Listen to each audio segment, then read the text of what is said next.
Hey everybody, welcome back to Gideon Stuff. Today we have a review of this knife, obviously, because, you know, it's the one that's on the table. But this is the Bear Ops Rancor 4. Pretty cool little knife. Let's go ahead and start off. Let's go ahead and start off this review with a blade length measurement. We're coming in here between 3.5 and 3 1/4. We'll call it, I don't know, whatever you want to call that. There's the size. Okay. I'm so professional. Alrighty, let's go ahead and do our size comparisons. First up, as always, are rats. So yeah, pretty comparable in size to the Rat 2, actually. Pretty cool there. Next up, let's go ahead and get our flagship comparisons out here. There's the PM2, and there's the Bug Out.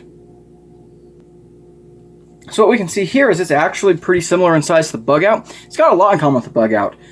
Thumbs to deployment, axis lock type of thing. Well, crossbar lock, not axis lock, because that's Benchmade's thing. Alrighty, and lastly, get some budget knives out here. There is the Civivi Elementum and the Civivi Praxis. There we go. I think that's a pretty good size between those two. What are we looking at here in terms of materials? Well, we have a blade, Tonto blade, obviously, of 14C 28N. Currently wearing my Edge. We have these aluminum scales, steel clip, it's a crossbar lock. Pretty cool stuff. Alright, before we go and get into the cutting footage, I do want to give a shout out to Old Tonto Guy for sending this knife in for review. I don't always call out people when they send a knife in for review. I will try and do that in the future, but I figured here I'd especially give a shout out since Old Tonto Guy sent me a Tonto. So, yeah, there we go. Thank you to him, and let's continue this video. Alrighty, who's ready to see what the Bear Ops Rancor 4 can do? I'm ready, personally. So, we've got a brand new edge on this guy. Look at how pretty that is. 14C 28N steel, fantastic. Aluminum scales, let's talk about it. So, how are those ergos? The handle is pretty much mostly neutral. You know, you have this little riser here, but 2 fingers go here, 2 fingers go here. My hand fits in here perfectly so that this little point here just kind of nestles comfortably against the back of my pinky. Really nice. The jimping up here, not my favorite jimping, but it absolutely works and it's absolutely acceptable. So it's not terrible, it's not my favorite, but you know what? I will take it. So, very comfortable in hand. The scales are slightly swelled or contoured. It's gonna rain. Really like that. It does help fill the hand. My biggest complaint with the ergonomics are that the aluminum is just slippery. It's just really slick. And they did try and offset that a little bit with these raised kind of pyramids here for a little bit of texture and grip. And it definitely does help, but it in no way completely solves the problem. So, yeah, there's that. How's the action? Oh my gosh. The action is actually very good. It is super smooth. And wow, why do I keep letting go of the thing too soon? If you don't let go of the axis lock too early, it absolutely works fine. Really cool. So, good action, very smooth. There is a little bit of blade play and stuff, and I can adjust that a little bit. We'll talk about that more at the table, but you know, overall, I'm pretty happy with it. So, how's it carry? We have a deep carry clip, kind of a basic looking clip. Kind of looks like a Benchmade clip, honestly, but it works. It goes in the pocket, comes out. Absolutely fine. I tried to wave it open off the jimps there for some reason. I don't know why. I've never done that. My biggest complaint with the carry is that the clip is not reversible. It's a big missed opportunity on this otherwise completely ambidextrous knife. But yeah, other than that, pretty fantastic. So, okay, let's go ahead and do some cutting, shall we? All right, let's do this. Tilt this down. There we go. You know, I always wear gray shirts when I'm or like dark colored shirts when I'm working with dark knives. You know, obviously this one's all blacked out, so don't know why I do that, but it always happens. I mean, speaking of dark stuff and all blacked out, look at this big chunk of obsidian I found the other day. Look at that. Isn't that huge? Okay. You guys aren't here for rocks, you're here for cutting. So, Tonto blade. Whoops. I forgot to throw my little rings away from last one. So we can get this done before it really starts to rain here. So, Tonto blade. I like Tontos. I've told you guys this before for a lot of different reasons. 14C 28N, one of my favorite steels. But one of the advantages with the Tonto blade is you can get really, really good utility cuts.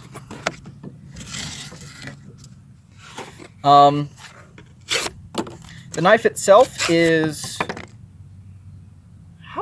I did not measure this one behind the edge. You know what? I'll be right back. Alright, let's try this again. You know, I thought I was being so prepared today, and that's what I get for thinking.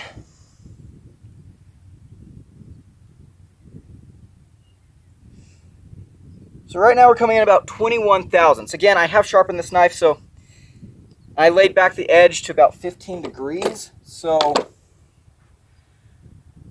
taking behind the edge measurement really doesn't mean much. But, I mean, there it is if you're interested.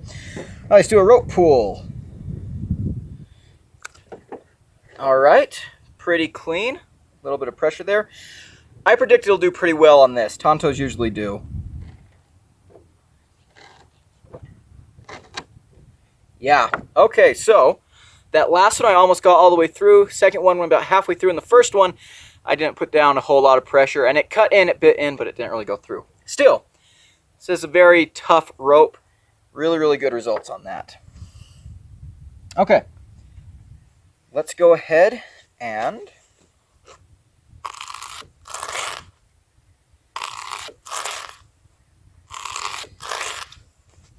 Okay, get back here.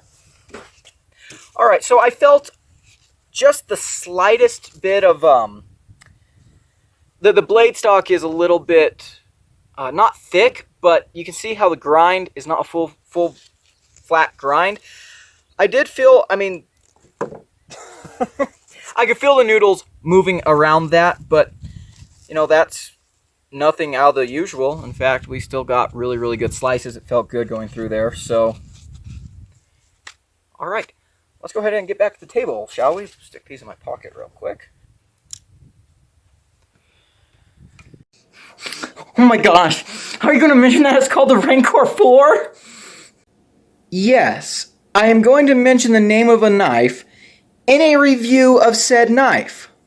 Rancor, like the creature owned by Jabba the Hutt in Star Wars Episode 6, Return of the Jedi? And then 4, as in Episode 4, Star Wars A New Hope? Ah! Or maybe it's just, you know, 4 as in 4th in a series of these knives. And yes, I did notice it was called the Rancor. I was going to mention that. I'm a Star Wars fan too. It also amused me. But you're just the worst. I'm sorry. What do you guys think about the new background, huh? This is probably a bad knife to test this with since it's black and like the entire background is black, but we're going to continue. Anyways, need to screw down my table settings real quick. No more bouncing around on me. There we go. Okay. So, the Bear Ops Rancor 4. What am I liking? What am I not liking? Let's get into what I'm liking first. First of all, this is a budget knife. And there's a lot that I like about that. So this is made in the USA. Go America! Woohoo! I'm always happy to see that. So, made in the USA. 14C28N steel. I love that steel. That's a great steel for a knife. When this came to me, it was used by the owner. I love it when knives come to me used already, especially like this one. They've been beat up quite a bit. Really adds character to the knife. Really gives me an idea of how durable it is. But anyways, it arrived to me. It was his work knife, and he told me, you know, the edge might be pretty bad. Go ahead and sharpen it up. And I used it for a little bit with the edge that it came to me with, and yeah, it wasn't the sharpest thing, but, you know, I used it for a little bit, and then I did touch it up. And 14C just takes an amazing edge, holds it for a good long while, especially for budget steel. And overall, I just really, really like it. So really glad to see 14C on here. Very tough steel too for stainless steel. So really, really nice. The aluminum, the axis lock, the 14C, these are all really nice things to see on a budget knife, especially an American-made one. And this knife comes in around the $75 price point. And I usually don't mention price until the end of the review, but I'm going to mention it now because I think that's absolutely fantastic, and I love that. I love that a lot.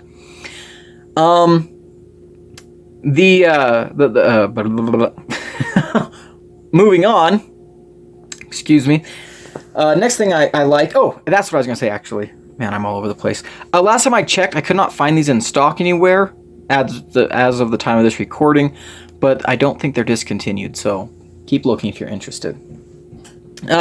Next thing, Tonto blades are awesome. I do like this blade a lot. We already talked about the 14C28N, but other than that, you know, besides that, it's also a good working blade. I did not take a behind the edge measurement because I sharpened this. I didn't know how many edges have been put on it before I got it either, but the blade stock's fairly thin. It cuts pretty well.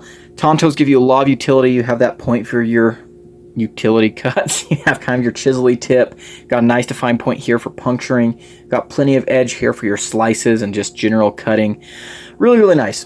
Got a flat grind up here, or maybe this is a hollow grind up here too. This one, I can't tell if they're either very, very shallow hollows or they're flat grinds, but it works. It works all the same. The thumb studs are really good here. I do want to call some attention to them. I like the thumb studs quite a bit. Very comfortable. Very easy to manipulate. If you don't bump your other finger, you can reverse flick it. So, really, really cool there. Next, the ergonomics are nice. They work out really well for me. This little area here I thought might be a problem, but my two fingers go there and then these two fingers close in behind it just perfectly. And yeah, good grip. The jimping up here is solid. It's fairly aggressive, but I wouldn't say it's too aggressive. It's definitely more aggressive than something that you'll see on like this, the Praxis, but it's good. I like it. I don't have any problems with that. Very, very good for getting good grip on this knife, which is important. We'll talk about that later. But yeah, the ergonomics are nice. The handles are slightly contoured, so it does fill the hand really well. Yeah, the ergonomic lines are absolutely fine. We will come back to ergos in just a little bit. Next thing, I already mentioned I like seeing the axis lock on a knife at this price point, and yep, axis lock is cool. I'm not sure what they call their lock. It's a crossbar style lock, but you know, it's the axis lock for all intents and purposes. Some people have concerns about the longevity of Omega springs. I've never broken any Omega springs, but I know plenty of people who have, so there we go. But yeah, I like seeing the axis lock on this knife. Next, the pot clip is pretty good. It works really nicely, and I do like where it positions, especially since, you know, if you're using this as a work knife, kind of like I was, gives you a good spot to grab onto to get the knife out of your pocket. The weight on this knife is actually really good too. These aluminum scales bring down the weight quite a bit. It's not a super lightweight knife, you know, it's not like as light as a bug out, but it's got a good weight to it. It's got a good balance as well. I'm not sure exactly where the balance is, but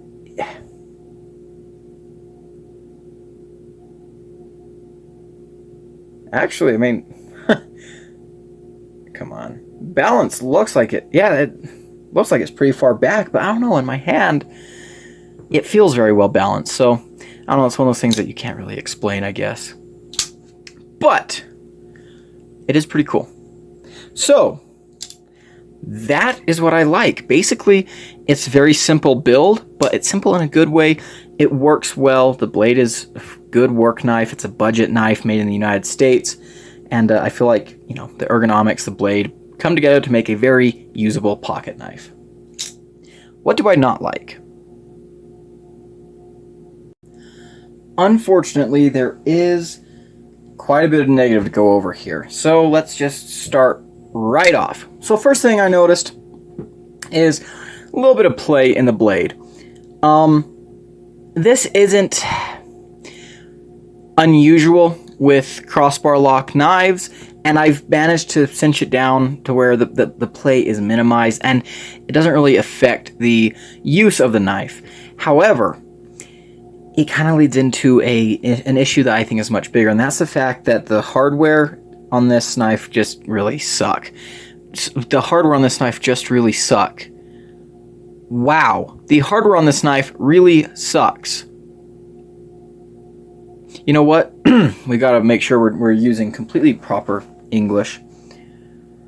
The hardware on this knife doth really sucketh balls. So, the hardware is bad for a couple of reasons. These little screws here in the back, I did not mess with at all because just looking at them, they're shallow and I can see that they're already a little bit stripped out. Let's focus in here. Come on, camera. My camera's had such an issue focusing lately. Is it all the... There we go. And then this screw up here, this was the one that I did mess with to try and get rid of the blade play. It's free spinning and it's not tooled on this side. That is not pretty at all. I don't like seeing that at all. That's really a bummer. And especially, you know, they may not want you to take this knife apart. Axis lock knives, crossbar lock knives, whatever. They're not really the easiest to disassemble. Maybe they don't want you to disassemble it and, you know, make a big oof, but you know, especially since I want to adjust out that blade play, it would have been nice if the pivot screw wasn't being mean to me. Next thing, the pocket clip. I really wish this was reversible. That's a huge missed opportunity. Huge. This knife is otherwise completely ambidextrous. Dual thumb studs, the crossbar lock, obviously. If they had made this pocket clip reversible, that would have been really great. I don't know why they didn't, but they didn't. Oh, and by the way, we were talking about hardware and stuff. This is perfectly centered, so just want to get that out of the way. Yeah, I really wish they had made the pocket clip reversible. I think that would have been a lot better. Next, and probably the biggest complaint with it, and this was also a complaint that the owner of the knife brought up to me. This knife is just really, really slippery. This aluminum is very, very slick. And they tried to mitigate that with some of this grip pattern up here, the jimping up here. And barehanded, this grip here, I can feel it, and it does help a little bit. The jimping grabs onto my thumb. So if I'm using this barehanded for just regular EDC stuff, it's not a big deal at all. But, like when I was taking this to work and I'm making heavier cuts, you know, I'm pulling through rope, I'm cutting through pallet straps, I'm pushing down on things. It really did make a little bit of a, it made it, I can't speak, guys. I really did feel that slipperiness a lot. It felt like the knife was trying to jump out of my hand. And then when I was wearing gloves, this texturing here is very fine. Could not feel it at all with gloves. The jimping here wasn't really good with gloves. And so when I was using this knife with gloves, it tended to kind of roll around and wiggle, and I didn't always have the best purchase on it. I didn't always know exactly how my edge alignment was. So definitely a complaint on this guy. And yeah, not a big fan of that. Oh, one thing I forgot to mention actually on the good is that the action is like ridiculously good. I can't believe I forgot to mention this. The action is ridiculously good. Although this brings me to another thing right now. You can see I'm kind of struggling to manipulate this left-handed because there's no clip over here and the knife is so slippery. Right-handed, it's a little bit better because I can grab onto that clip. But I remember this appeared in the 10 awesome Tontos video I did with Austin. I'll leave a link to that video somewhere. And he's left-handed, and he was having a little bit of trouble manipulating this knife. That could have been fixed with 2 changes. Move the clip over to the other side and make the aluminum feel a little bit more grippy. But that wraps up my final conclusion, or that wraps up what I like and don't like. Let's go ahead and get into my final conclusions. My final conclusions are, I actually really, really like this knife. I'm very impressed with it. You don't always see USA-made budget knives. And this is definitely a knife that I could see being used for a good long time. This was a work knife for the owner. I enjoyed the time I had with it. And even though it has some pretty big flaws, it's not horrible. Like, I did enjoy using this knife. Is it my favorite knife ever? No, absolutely not. Is it a good knife, though? Yeah, it is. I really think it is. If you're looking for a budget USA-made knife and you want, an axis lock or something, this is not a bad choice. Great beater knife, great, budget EDC. Does it get my recommendation? Yes, it does. If you can overlook the negatives, it does get my recommendation. It works good as a knife. But that's all I have to say about that. If you like this video, don't forget to like, comment, and subscribe below. I've been Gideon, and I'll see you in the next one. Adios.